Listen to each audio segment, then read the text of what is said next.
जो अमीरों को लूटता था और गरीबों में बांट देता था।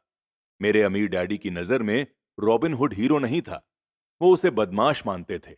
रॉबिन हुड को गुजरे हुए तो लंबा समय गुजर चुका है, लेकिन उसके फॉलोअर्स आज भी जिंदा हैं। कितनी बार मैंने लोगों को यह कहते सुना है, इसके लिए अमीर लोग पैसे क्यों नहीं देते, या अमीरों को और ज्यादा टैक्स देना चाहिए और उसे गरीबों में बांट देना चाहिए। रॉबिनहुड का यह थॉट कि अमीरों से लेकर गरीबों में बांट दिया जाए, गरीब और मिडिल क्लास लोगों के लिए सबसे बड़े पेन का कारण है। इसी रॉबिनहुड आइडियोलॉजी के कारण मिडिल क्लास पर टैक्स का इतना भारी बोझ लदा हुआ है। सच्चाई तो यह है कि अमीरों पर टैक्स लगता ही नहीं है। गरीबों की भलाई के लिए जो पैसा लगता है वो मिडिल क्लास से आता है, खासकर और ऊंची इनकम वाले मिडिल क्लास से। टैक्स के बारे में पूरी तरह से समझने के लिए हमें इसके हिस्टोरिकल बैकग्राउंड को समझने की जरूरत है। हमें टैक्स के इतिहास को जानने की जरूरत है। हालांकि मेरे पढ़े लिखे डैडी एजुकेशन की हिस्ट्री पर कमाल का ज्ञान रखते थे, लेकिन मेरे अमीर डैडी टैक्स की हिस्ट्री के एक्सपर्ट थे। अमीर डैडी ने माइक और मुझे ये समझाया कि इंग्लैंड और अमेरिका में पहले कोई टैक्स नहीं लगते थे। कभी कभार वॉर का खर्च पूरा करने के लिए कुछ समय के लिए टैक्स जरूर लगा दिया जाता था। राजा या राष्ट्रपति मुंह से कह भर देता था और हर आदमी उसकी बात मानकर अपना सहयोग देता था। ब्रिटेन में 1799 से 1816 के बीच नेपोलियन से वॉर के समय टैक्स लगाया गया था, और अमेरिका में 1861 से 1865 के बीच हुए सिविल वॉर के खर्च को जुटाने के लिए टैक्स लगाया गया था। 1874 में इंग्लैंड ने इनकम टैक्स को अपने सिटीजन्स पर परमानेंटली लागू कर दिया। 1913 में कॉन्स्टिट्यूशन के 16th अमेंडमेंट के साथ अमेरिका में भी इनकम टैक्स परमानेंटली लागू हो गया।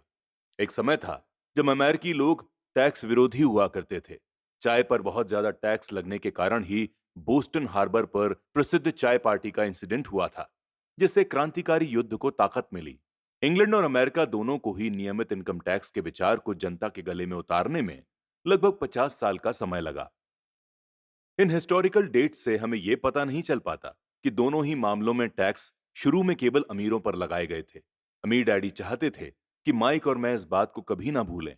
उन्होंने क्लियर किया कि टैक्स का विचार लोकप्रिय बना और उसे ज्यादातर लोगों ने सिर्फ इसलिए माना क्योंकि उन्हें यह बताया गया कि टैक्स अमीरों को सजा देने का और मिडिल क्लास और गरीबों को मदद देने का एक साधन है। इसी कारण जनता ने टैक्स कानून के समर्थन में वोट दिए और यह वैधानिक बन गया। हालांकि इसका मकसद अमीरों को सजा देना है, लेकिन दरअसल ये उन्हीं लोगों को दंड देता है जिन्होंने इसका समर्थन किया था, यानी गरीब लोग और मिडिल क्लास लोग। एक बार सरकार ने पैसे का स्वाद चख लिया तो उसकी भूख बढ़ती गई। अमीर डैडी ने कहा, तुम्हारे डैडी और मैं पूरी तरह से विरोध में हैं। वो एक सरकारी ब्यूरोक्रेट हैं और मैं एक कैपिटलिस्ट हूं। हमें हमारे ऑपोजिट कामों के लिए पैसे मिलते हैं और हमारी सफलता अलग अलग पैरामीटर्स पर तौली जाती है। उन्हें पैसा खर्च करने और लोगों को काम देने के लिए पैसे दिए जाते हैं।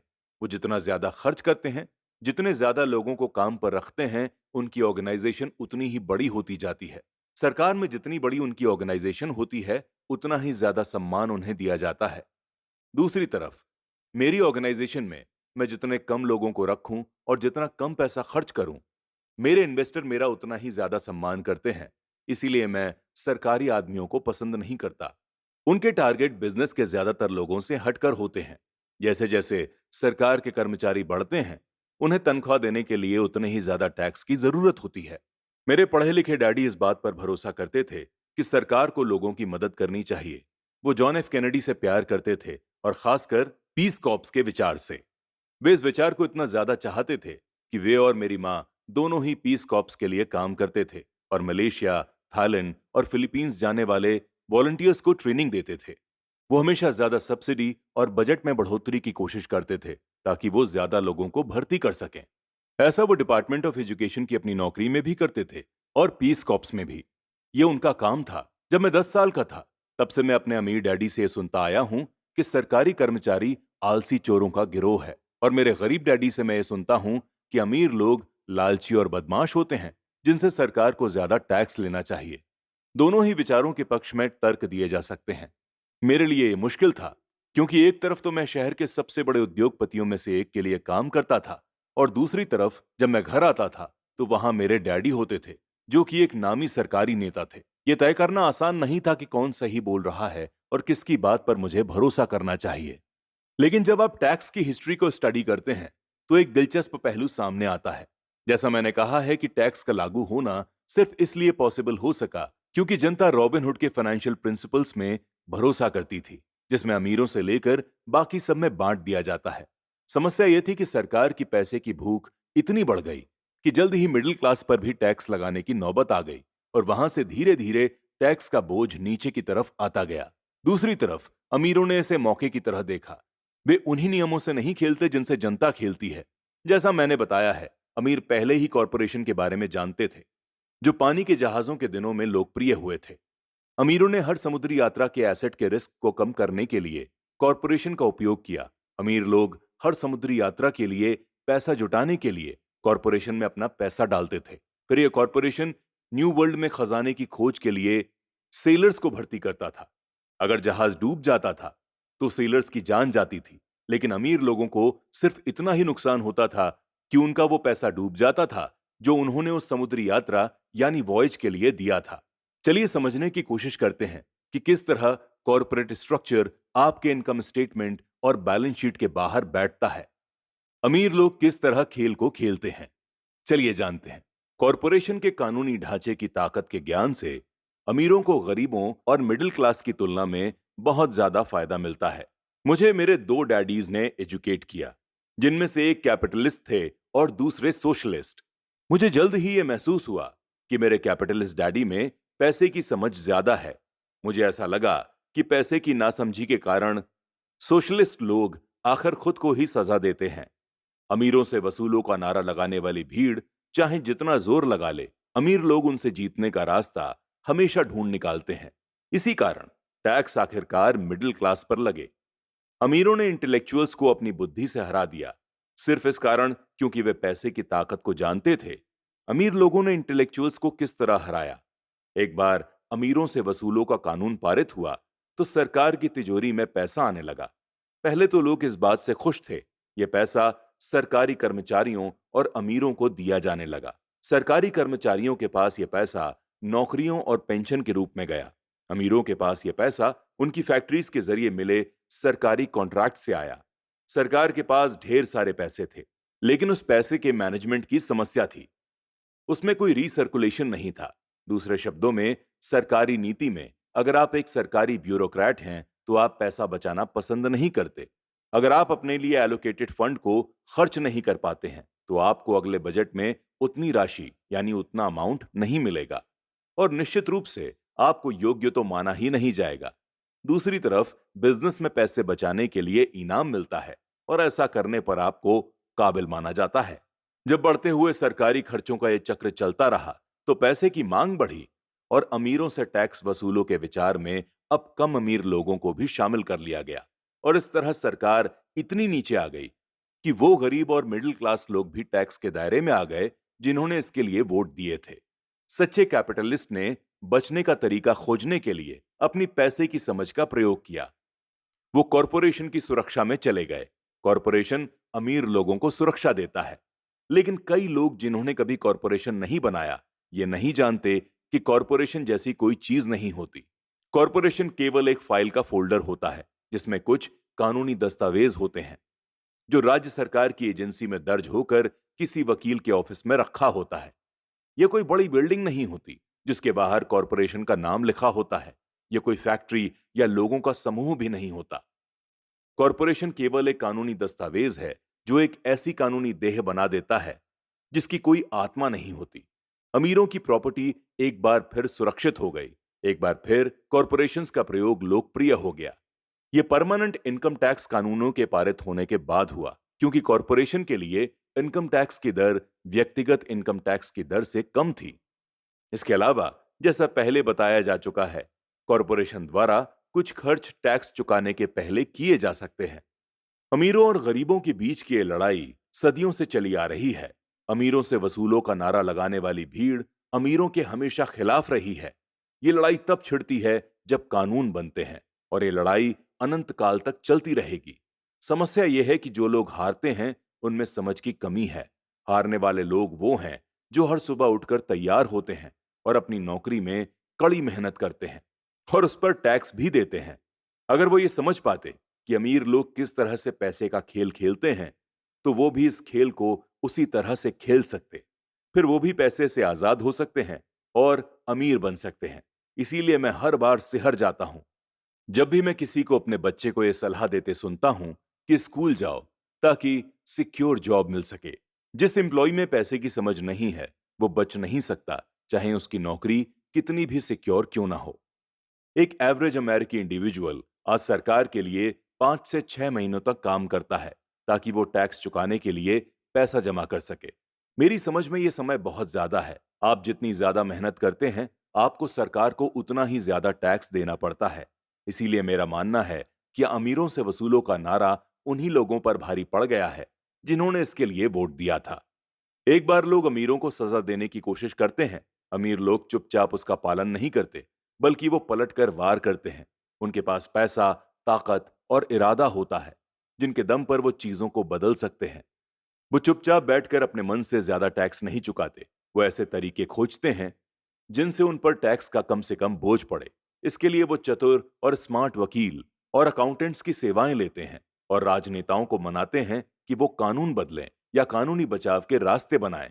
उनके पास अमेंडमेंट्स करवाने के लिए जरूरी रिसोर्सेज होते हैं। अमेरिका का कानून भी टैक्स बचाने के लिए कई रास्ते प्रोवाइड करता है। इनमें से ज्यादातर रास्ते हर एक के लिए खुले हैं, लेकिन इनका फायदा नॉर्मली अमीर लोग ही उठाते हैं, क्योंकि वो इनकी खोज करते हैं। और ऐसा इसलिए होता है क्योंकि वो अपने काम से काम रखते हैं।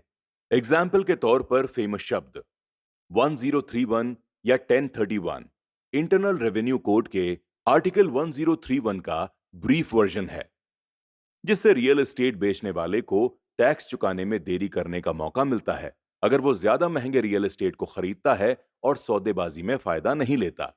रियल एस्टेट एक ऐसा कैपिटल इन्वेस्टमेंट है जो इतना बड़ा टैक्स बेनिफिट देता है। जब तक आप कम कीमत की प्रॉपर्टी बेचकर ऊंची कीमतों में बड़ी प्रॉपर्टी खरीदते रहते हैं, तो आपको तब तक टैक्स नहीं देना पड़ता जब तक कि आप उसे नगद ही न रखना चाहें। जो लोग कानून द्वारा दी गई इन टैक्स रिबेट का लाभ नहीं उठाते, वो अपने एसेट वाले कॉलम को बनाने का एक बहुत बड़ा मौका खो देते हैं। गरीब लोगों के पास और मिडिल क्लास के पास उतने रिसोर्सेज नहीं होते। वो चुपचाप बैठे रहते हैं और सरकार की सुइयों को अपनी बाह पर लगने देते हैं और ब्लड डोनेशन की इजाजत दे देते हैं। आज मैं ज्यादा टैक्स चुकाने वाले या कम छूट लेने वाले लोगों की संख्या से लगातार चौंकता रहता हूं, और वो ऐसा सिर्फ इसलिए करते हैं क्योंकि वो सरकार से डरते हैं। और मैं जानता हूं कि सरकारी टैक्स एजेंट कितना डरावना होता है। मेरे कुछ दोस्त हैं जिनके बिजनेस बंद हो गए हैं और इसके लिए सरकार दोषी थी। मुझे ये सब पता है, लेकिन जनवरी से लेकर आधी मई तक सरकार के लिए काम करना एक बहुत बड़ी कीमत है जो हम टैक्स के डर के कारण चुकाते हैं। मेरे गरीब डैडी ने कभी पलटवार नहीं किया। मेरे अमीर डैडी ने भी ऐसा नहीं किया। उन्होंने केवल खेल को चतुरता से खेला, और उन्होंने ऐसा कॉरपोरेशंस के जरिए से किया, जो अमीरों का सबसे बड़ा सीक्रेट है। अमीर डैडी से मेरा पहला सीखा गया सबक आपको याद होगा। मैं 9 साल का बच्चा था और मुझे उनसे बात करने के लिए बहुत समय तक वेट करना पड़ा था। मैं अक्सर उनके ऑफिस में बैठकर उनका इंतजार करता था। वो जानबूझकर मुझे नजरअंदाज करते रहते थे। वो चाहते थे कि मैं उनकी ताकत को पहचानूं और एक दिन खुद भी इतना ही ताकतवर बनना चाहूं। जितने भी समय तक मैंने उनकी गाइडेंस में पढ़ा और सीखा, उन्होंने मुझे हमेशा याद दिलाया कि नॉलेज ही असली ताकत है, और पैसे के साथ जो बड़ी ताकत आती है, उसे बनाए रखने के लिए और उसे कई गुना करने के लिए सही नॉलेज की जरूरत होती है। उस नॉलेज के बिना संसार आपको इधर उधर के धक्के मारता ही रहता है। अमीर डैडी हमेशा माइक और मुझे ये याद दिलाया करते थे कि सबसे ज्यादा डरावना व्यक्ति बॉस या सुपरवाइजर नहीं होता, बल्कि टैक्स मैन होता है। अगर आप उसे मौका देते हैं, तो टैक्स मैन हमेशा आपसे ज्यादा वसूल कर लेगा। पैसा मेरे लिए काम करे, मैं पैसे के लिए काम ना करूं। मेरा यह पहला सबक दरअसल ताकत के बारे में है। अगर आप पैसे के लिए काम करते हैं, तो आप ताकत को अपने बॉस के हाथ में दे देते हैं। अगर आपका पैसा आपके लिए काम करता है, तो आप ताकत को अपने पास रखते हैं और उसे काबू में रखते हैं। एक बार हमें हमारे लिए काम करने वाले पैसे की ताकत का ज्ञान हो जाए, फिर हमें पैसे के लिहाज से स्मार्ट हो जाना चाहिए और हमें डराने वाले लोगों से निपटने के रास्ते ढूंढ लेने चाहिए। इसके लिए आपके पास कानून की समझ होनी चाहिए और इस बात की भी कि सिस्टम कैसे काम करता है। अगर आपके पास नॉलेज नहीं है, तो आपको आसानी से डराया जा सकता है। अगर आप जानते हैं कि आप क्या बात कर रहे हैं, तो आपके पास बचने का मौका होता है। इसीलिए अमीर डैडी स्मार्ट टैक्स अकाउंटेंट्स और वकीलों को इतनी ज्यादा सैलरी देते थे। वकीलों को वेतन देना सरकार को टैक्स देने से ज्यादा सस्ता था। मेरे लिए उनका सबसे अच्छा सबक था, स्मार्ट बनो ताकि तुम्हें इधर उधर के धक्के ना दिए जा सकें। और मैंने जिंदगी भर इसे अपनाया है। वो कानून जानते थे क्योंकि वो कानून की रेस्पेक्ट करते थे। वो कानून जानते थे क्योंकि कानून ना जानना बहुत महंगा साबित हो सकता था। अगर आप जानते हैं कि आप सही हैं, तो आप किसी से भी उलझने से नहीं डरेंगे, चाहे आपका मुकाबला रॉबिन हुड और उसके गिरोह से ही क्यों ना हो। मेरे पढ़े लिखे डैडी मुझे हमेशा इनकरेज करते थे कि मैं किसी अच्छे कॉरपोरेशन में बढ़िया सी नौकरी करूं। वे मुझे हमेशा उन अच्छाइयों के बारे में बताते थे जो कॉरपोरेट सीढ़ी पर चढ़ने से हासिल की जा सकती है, कि कॉरपोरेट एम्प्लॉयर से मिलने वाली सैलरी के चेक पर पूरी तरह निर्भर रहने से मैं एक ऐसी दुधारू गाय बन जाता था जिसे दूहा जा सकता था। जब मैंने अपने अमीर डैडी को अपने डैडी की सलाह बताई, तो वो केवल हंसे। उन्होंने सिर्फ यही कहा, सीढ़ी का मालिक ही क्यों ना बना जाए। बचपन में मुझे ये समझ में नहीं आया था कि अपने कॉरपोरेशन के मालिक होने से अमीर डैडी का क्या मतलब था। ये एक ऐसा विचार था जो इम्पॉसिबल और डेंजरस लग रहा था। हालांकि मैं इस विचार से काफी एक्साइटेड था, लेकिन मेरी कम उम्र में मैं इस पॉसिबिलिटी पर विचार ही नहीं कर पा रहा था कि अडल्ट लोग किसी दिन मेरी कंपनी में काम करेंगे। मुद्दे की बात यह है कि अगर अमीर डैडी नहीं होते, तो मैं अपने पढ़े लिखे डैडी की सलाह का पालन कर रहा होता। मेरे अमीर डैडी के बार बार याद दिलाने के कारण ही मेरे अपने कॉरपोरेशन का विचार जीवित रहा और ये मुझे एक अलग राह पर चलाता रहा। जब मैं 15 या 16 साल का था, तो मैं जानता था कि मैं उस राह पर नहीं चलने वाला जो मेरे पढ़े लिखे डैडी ने बताई है। मैं नहीं जानता था कि मैं ऐसा किस तरह करूंगा, लेकिन मैंने विलफुली डिसाइड कर लिया था कि मैं भीड़ के साथ नहीं चलूंगा और उस दिशा में नहीं जाऊंगा जिस तरफ मेरे साथी जा रहे थे। इस फैसले ने मेरी जिंदगी बदल दी। जब तक मैं 25 साल का हुआ, तब तक मेरे अमीर डैडी की सलाह मुझे पूरी तरह से समझ में नहीं आई थी। मैंने हाल ही में मरीन कॉर्प्स छोड़ी थी और मैं जेरोक्स के लिए काम कर रहा था। मुझे बहुत पैसा मिल रहा था, लेकिन हर बार जब भी मैं अपनी सैलरी के चेक को देखता था, तो मुझे हमेशा निराशा होती थी। डिडक्शंस इतने ज्यादा थे और जितना ज्यादा मैं काम करता था, डिडक्शंस उतने ही ज्यादा होते थे। जब मैं ज्यादा सफल होने लगा, तो मेरे बॉस मेरे प्रमोशन और सैलरी बढ़ाने की बातें करने लगे। ये सुनने में अच्छा लगता था, लेकिन मैं अपने कानों में अपने अमीर डैडी की आवाज भी सुन सकता था। तुम किसके लिए काम कर रहे हो? तुम किसे अमीर बना रहे हो? जेरोक्स के एम्प्लॉय के रूप में ही मैंने अपना पहला कॉरपोरेशन बनाया और अपने काम से काम रखना शुरू कर दिया। पहले से ही मेरे एसेट वाले कॉलम में कुछ प्रॉपर्टीज मौजूद थीं, लेकिन अब मैंने ठान लिया था कि उन्हें ज्यादा बढ़ाया जाए। डिडक्शंस वाली सैलरी को देख देख कर मुझे अमीर डैडी की सलाह में समझदारी दिखने लगी थी। अगर मैं अपने पढ़े लिखे डैडी की सलाह पर चलता, तो मुझे अपना फ्यूचर साफ नजर आ रहा था। कई एम्प्लॉयर ये सोचते हैं कि अगर उनका एम्प्लॉय अपने काम से काम रखे, तो ये उनके बिजनेस के लिए बुरा होता है, लेकिन मेरे साथ ऐसा नहीं था। एक बार मैंने अपने काम से काम रखने की ठान ली और अपनी एसेट्स बढ़ाना शुरू कर दिया, तो मैं एक बेहतर एम्प्लॉय बन गया। मेरे पास अब एक लक्ष्य था। मैं सुबह जल्दी आ जाता था और मेहनत से काम करता था और इस तरह ज्यादा से ज्यादा पैसे कमाता था ताकि मैं उसे रियल एस्टेट में निवेश कर सकूं। हवाई में उस समय कीमतें तेजी से बढ़ रही थीं और वहां किस्मत चमकाई जा सकती थी।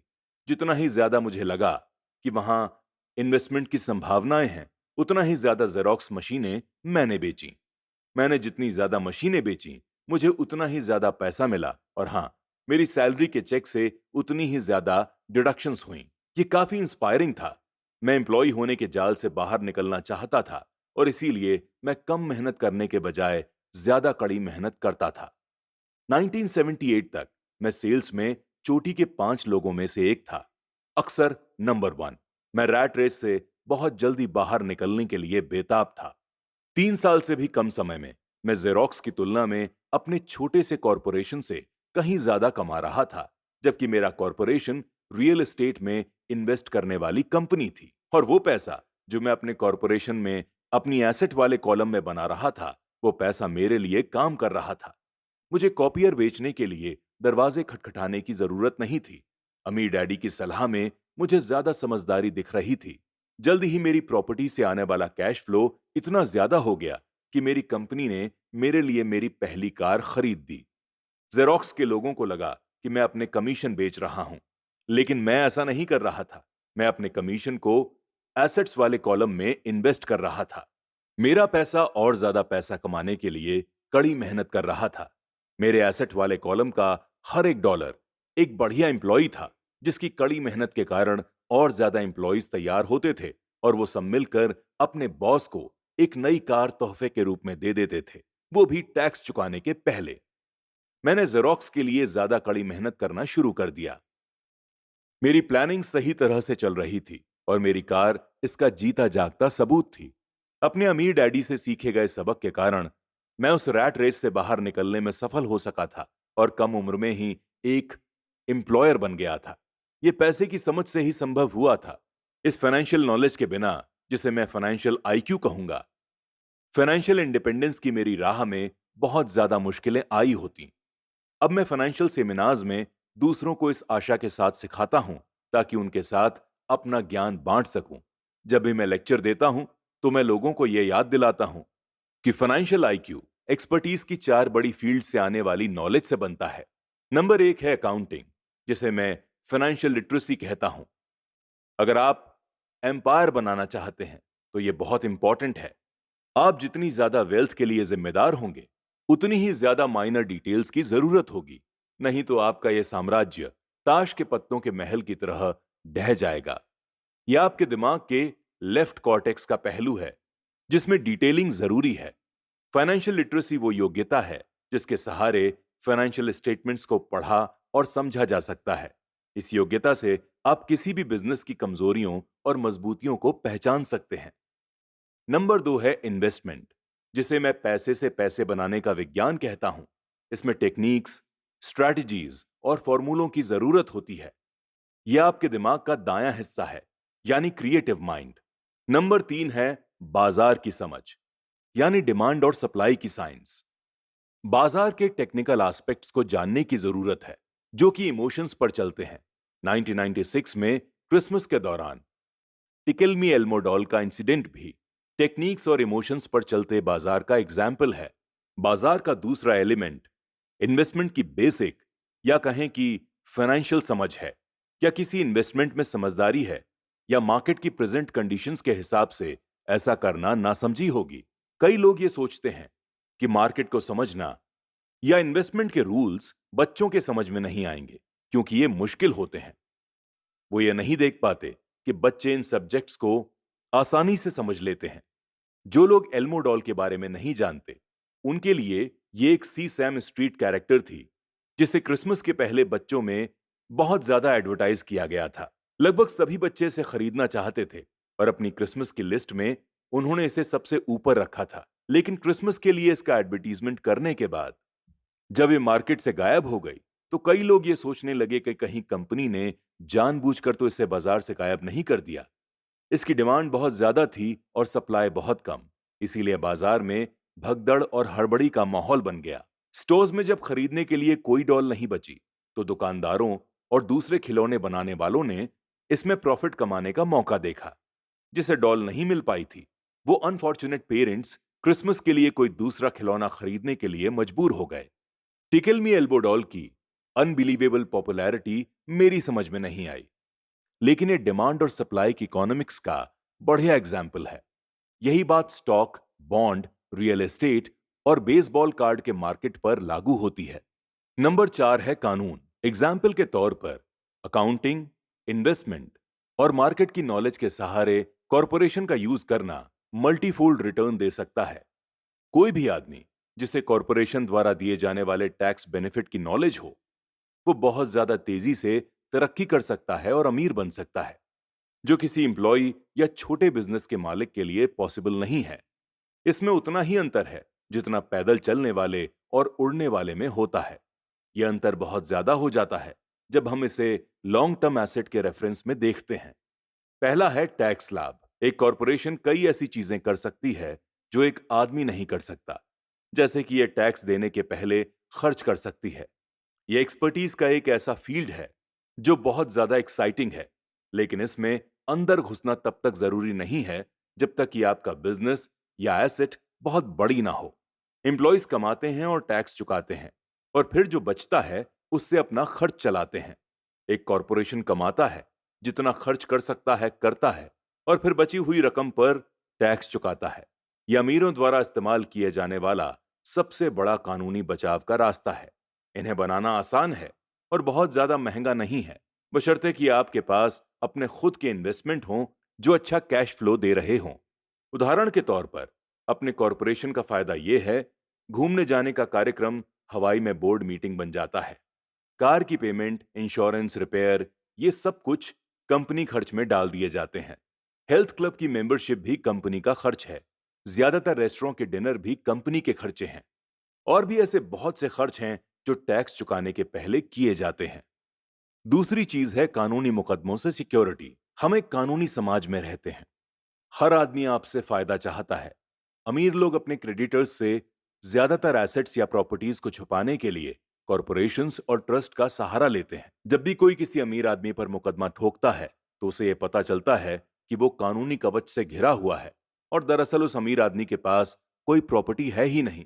वो हर चीज पर कंट्रोल रखते हैं, लेकिन किसी चीज के मालिक नहीं होते। गरीब और मिडिल क्लास लोग हर चीज के मालिक होने की कोशिश करते हैं, और इसीलिए जब उन पर दावा ठोका जाता है, तो वो सरकार या अपने साथी नागरिकों के हाथों अपनी संपत्ति खो देते हैं। उन्होंने रॉबिनहुड की कहानी से यह सीखा है कि अमीरों से वसूलो, गरीबों में बांट दो। इस किताब का लक्ष्य यह नहीं है कि कॉरपोरेशन बनाने का तरीका बताया जाए, लेकिन मैं कहूंगा कि अगर आपके पास किसी तरह की लेजिटिमेट एसेट्स हों, तो आप जितनी जल्दी हो सके कॉरपोरेशन द्वारा दिए जाने वाले फायदों और सुरक्षा के बारे में जान लें। इस सब्जेक्ट पर कई किताबें लिखी गई हैं जो इन फायदों के बारे में डिटेल में बताती हैं और कॉरपोरेशन बनाने के लिए जरूरी सीढ़ियों को भी समझाती हैं। एक किताब खास तौर पर बहुत अच्छी है, जिसका टाइटल है इंक एंड ग्रो रिच। यह किताब कॉरपोरेशंस की ताकत का बहुत ही डिटेल्ड वर्जन बखूबी पेश करती है। फाइनेंशियल आईक्यू दरअसल कई सारी प्रोफिशिएंसीज और स्किल्स का मेल है। मैं तो यही कहूंगा कि ये मेरी बताई गई 4 टेक्निकल स्किल्स का एक कंबाइंड फॉर्म है, जो बेसिक फाइनेंशियल नॉलेज का बेस बनाती हैं। अगर आप बहुत ज्यादा पैसा कमाना चाहते हैं, तो इन स्किल्स के कॉम्बिनेशन से आपकी फाइनेंशियल नॉलेज बहुत ज्यादा बढ़ जाएगी। चलिए, अब इस चैप्टर के पॉइंट्स को थोड़ा ब्रीफ में सुन लेते हैं। कॉरपोरेशन के मालिक यानी अमीर लोग, नंबर 1 पैसे कमाते हैं, नंबर 2 खर्च करते हैं, नंबर 3 टैक्स चुकाते हैं, और कॉरपोरेशन के लिए काम करने वाले एम्प्लॉई पैसे कमाते हैं, नंबर 2 पर टैक्स चुकाते हैं, और नंबर 3 पर खर्च करते हैं।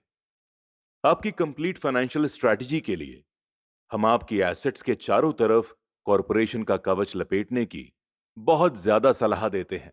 और इसी के साथ बढ़ते हैं लेसन नंबर 5 की ओर। अमीर लोग पैसे को इन्वेंट करते हैं। कैसे? आइए जानते हैं।